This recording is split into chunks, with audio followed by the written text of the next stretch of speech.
What is a verbal written warning and when to use it? Welcome back, or just welcome if you're new here. I'm Common Free. I'm an employment relations practitioner, and I'm also the owner and director of Free Employment Relations. I've included a list of my credentials in the description box below to give you some peace of mind around the content that I share. My disclaimer for today's video is my usual disclaimer. I share a lot of information in these videos, but I'm not able to cover every exception or every nuance. Therefore, these videos are for educational purposes. Please contact a professional if you need further assistance. Who is this video for? The content of today's video is applicable in most countries, across most businesses, and most industries.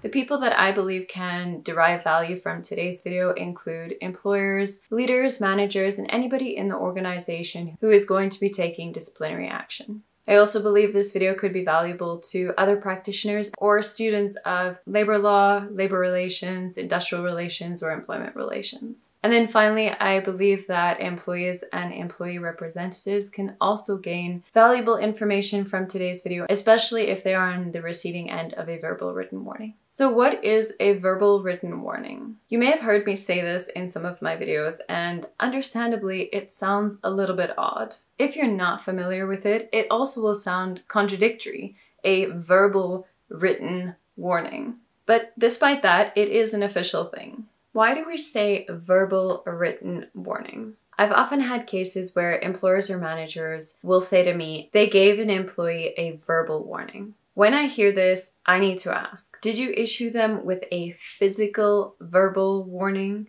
Or did you verbally reprimand them for doing something that is contrary to the company's rules or standards? It's precisely because of this that practitioners say verbal written warning. We say out the full verbal written warning rather than just verbal warning, because verbal warning can refer to verbally reprimanding an employee, but it can also refer to an official warning that was issued to an employee, where verbal written warning only refers to an official written down warning that was issued to an employee. So let's cover the difference between verbal warning and verbal written warning.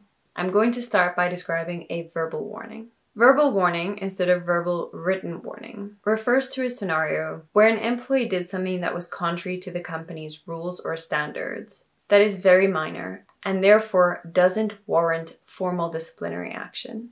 The manager might see an employee doing something, or after the fact, call up an employee and have a discussion with them to explain that their behavior was not permissible, this is not something that is appropriate in the company, and that this is against the company's rules and standards. They will usually explain why this is against the company's rules or standards, and also check in with the employee if they were aware of this rule or standard, and if applicable, they may inquire with the employee why the employee did what they did. They'll end this off by saying that they require this behavior to be changed and they would like this employee not to do it again. This is informal. It is a discussion around a particular behavior that the employer or leader would prefer the employee not to do. There is no paperwork that's issued unless the company is highly formalized, where they will document almost all discussions that are had with the employees. But then the documentation of the discussion had, it still won't be formal disciplinary action, because it's simply a discussion. A side note here,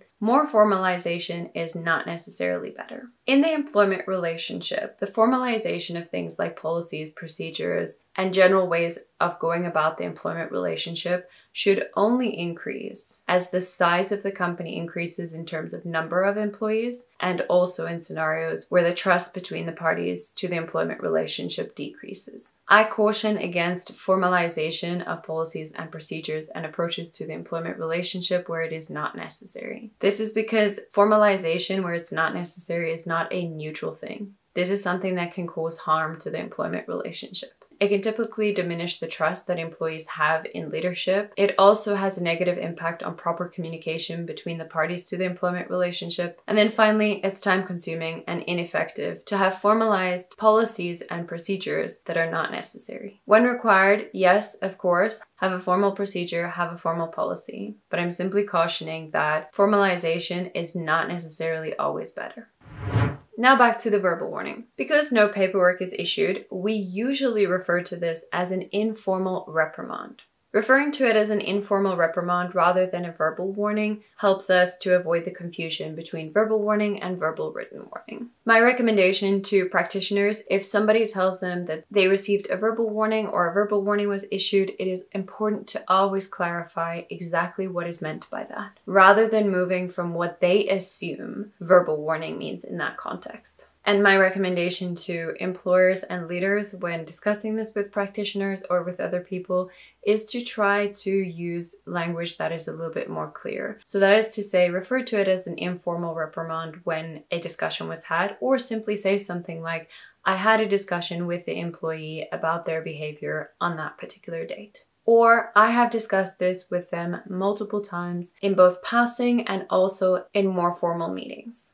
This makes it clear that it was a discussion and that paperwork was not issued. But most importantly, practitioners will most likely clarify when they hear that a verbal warning was issued what the person means by that. Now, a verbal written warning. A verbal written warning is issued when an employee does something that is contrary to the company's rules or standards. And what they did is minor, but it is slightly more severe in that we feel that it is necessary to take some formal action, but it is still considered minor. Or it's the same or similar minor offense where an employer or a leader has already discussed this issue with the employee, as in there was already an informal reprimand and the behavior then continued. And now the leader is going to implement progressive discipline. Progressive discipline is where we start by taking action to try to correct the behavior, and if the behavior continues after that action has been taken, then we will move to more severe consequences. If you're looking for assistance to know what type of disciplinary action is appropriate when, in the description box below there's a link to my website. I have a document on there that details many offenses as well as my typically recommended sanction. But I'll give you an example that's not in the guide. An example of something minor is an employee who picked up their phone and sent a text message during a meeting. Here, a manager is unlikely to issue formal disciplinary action. It's more likely that after the meeting, they might just call them over and say, hey, I noticed that in the meeting you picked up your phone and you sent a text message.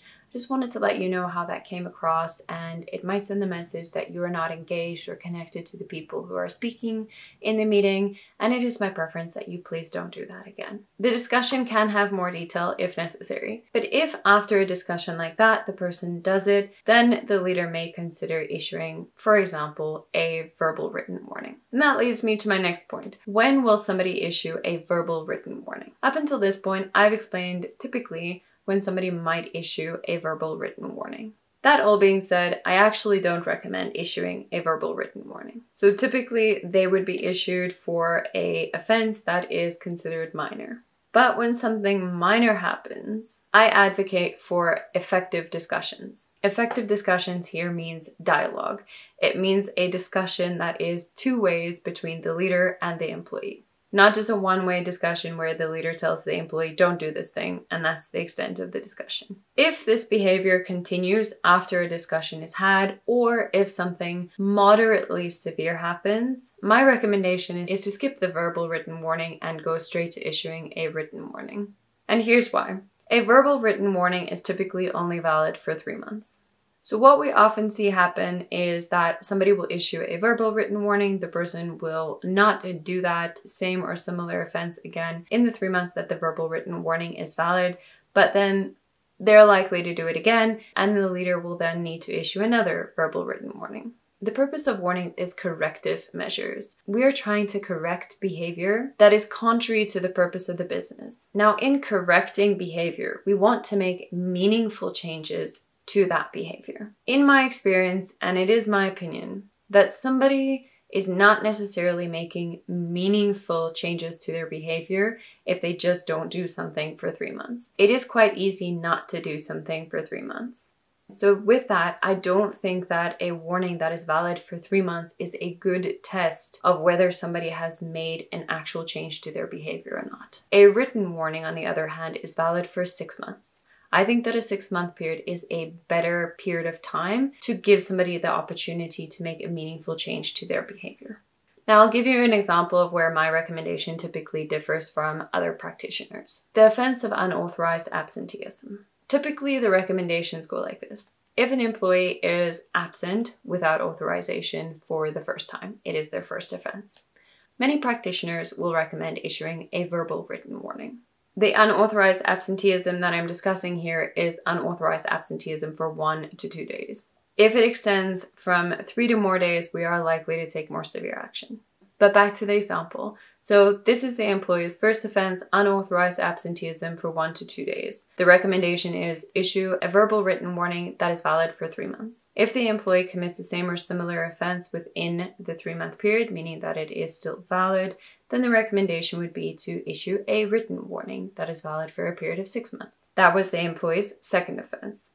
Now, if the employee did it again, the same or similar offense within the 6-month period where the written warning was still valid, then the recommendation is typically to issue a final written warning. Final written warning is valid for a period of 12 months. If the employee then commits the same or similar offense again in that 12-month period while the final written warning is still valid, then the recommendation would likely be to have a disciplinary inquiry where the likely outcome of that inquiry is probably going to be a dismissal. Now that sounds pretty straightforward, but what I noted very early on in my career when this path is followed is that the verbal written warning is not as effective as it sounds theoretically in that example that I gave. In some circumstances, yes, it works out like that, but more often what I saw happened was somebody would issue a verbal written warning that is valid for a period of 3 months. An employee would then not be absent without authorization in that 3-month period, but then be absent shortly thereafter. Now, the reason we have validity periods is because that is an employee's opportunity to show that they made a change to their behavior. And in this example, they did make a change to their behavior and they did what was expected of them, which is to not be absent for the 3-month period that the warning is valid, but then they were absent again. So what an employer or leader is then required to do is to issue another verbal written warning. Then the employee may be absent again within that period, in which case the employer would then move to issuing a written warning, or they may not be absent within that 3-month period. The verbal written warning will expire. If they're absent thereafter, then the employer needs to decide, are they going to ignore their own validity periods and issue a written warning, given that clearly the verbal warning is not working at correcting the behavior? Or are they going to stick to their validity periods, issue another verbal written warning? Now, what often ends up happening is that employers want to stick to their validity periods and they issue several verbal written warnings before progressing to a written warning. Now, by the time they've progressed to a written warning, they are severely frustrated with the employee and in that employment relationship. They're also usually frustrated with the labor relations system as a whole, which is understandable because I don't think that that form of corrective and progressive discipline is very effective. What I would recommend be done instead: for a first offense, unauthorized absenteeism for 1 to 2 days, I recommend going straight to a written warning that is valid for 6 months. By the way, in saying this, it is my assumption that the fair procedure has been followed prior to issuing the disciplinary action, and that an employee was given their opportunity to state their case and that the facts and the information was gathered correctly before issuing any warning. What I'm detailing in today's video is simply the assumption that the employee was found guilty of the offense, a fair procedure was followed, and now disciplinary action is being taken. In this case, the disciplinary action being taken for a first offense, unauthorized absenteeism for 1 to 2 days,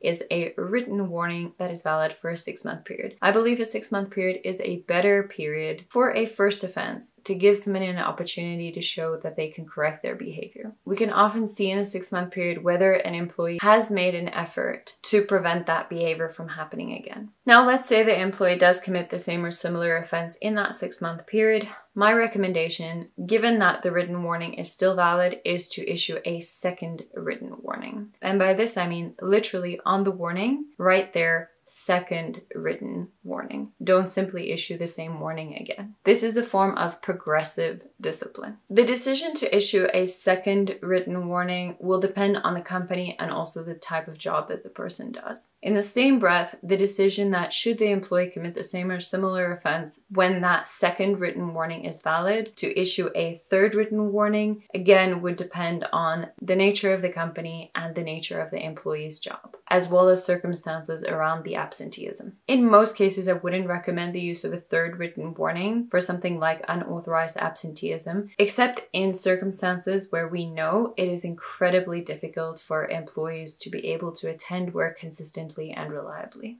Companies and leaders know if they operate in an area, in an industry, in a country, in a place, or the circumstances of the employees and how they live and how they get to work, whether there are factors that make it very difficult for them to reliably and consistently arrive at work. In those types of businesses and those scenarios, I would recommend that a business decide what is going to be the most appropriate behavior there, so that they don't have an exceptionally high dismissal rate for unauthorized absenteeism, where they lose valuable employees because of things that are largely outside of their control. That being said, in most companies, issuing of a second written warning, and then should the same or similar offense happen within that 6-month period when the warning is still valid, it is usually appropriate to move then to a final written warning. The final written warning is valid for a period of 12 months. Then if the employee commits the same or similar offense in that 12-month period, then the recommendation would be to have a hearing, and the likely outcome of the hearing, if the employee is found guilty, would be a dismissal. In my experience, the recommendation to go first written warning, second written warning, final written warning, dismissal, rather than verbal warning, potentially another verbal warning, maybe another verbal warning, then a written warning, final written warning, dismissal, is less likely to frustrate the employer or the leader who has to work with the employee, and less likely to frustrate the parties to the employment relationship, and less likely to create frustration at the labor relations system as a whole. In my experience, it also just typically works much better to correct the behavior. The disciplinary action is also often taken more seriously. This that I just detailed is my recommendation for many companies